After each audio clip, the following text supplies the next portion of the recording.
국방부는 지난 18일 징계위원회를 열어 전익수 공군 법무실장을 강등하는 징계안을 의결했습니다. 한 계급을 낮추는 징계안은 윤석열 대통령에게 보고돼 지난 22일 재가를 받았고 전익수 실장은 장군 계급인 준장에서 대령으로 강등됐습니다.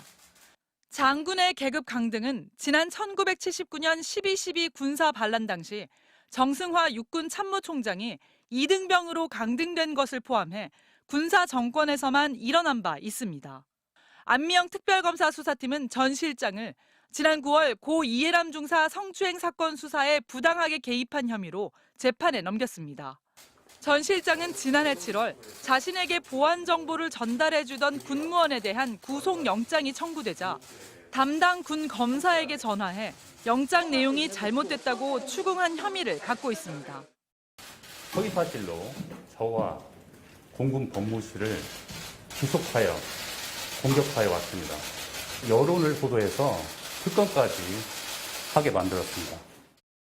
이중사 유족 측은 전 실장이 기소된 뒤 징계도 받지 않고 본인의 일을 다하면서 재판을 준비하고 있다며 징계 요구서를 제출했습니다.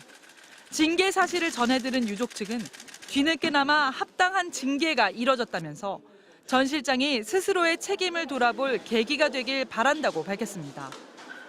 정의롭지 않은 권력을 행사하는 그런 책임자들이 있다고 하면 국민의 매서운 회초리가 필요한 거고 군의 표지색이 다시 세워지는 그런 계기가.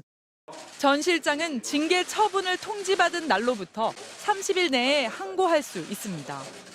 다음 달 전역 예정인 전 실장의 항고가 받아들여지지 않는다면 전 실장은 대령으로 전역할 것으로 보입니다. MBC 뉴스 서혜연입니다.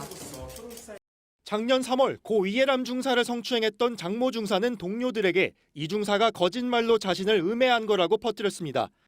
지휘관인 대대장은 이를 뻔히 알면서도 가해자를 분리하는 기본 조치도 하지 않았고 위에는 아무 문제 없다고 허위 보고했습니다.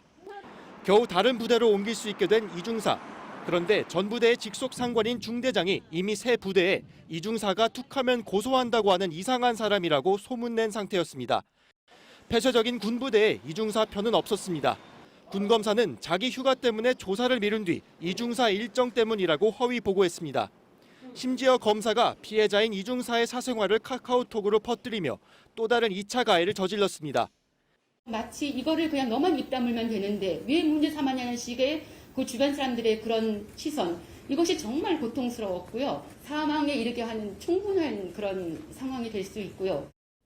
MBC 보도로 이 중사의 죽음이 알려지고 공군에 대한 비난 여론이 커지자 공군 본부 공보장교까지 이 중사가 부부 문제로 숨졌다며 기자들에게 거짓말했습니다.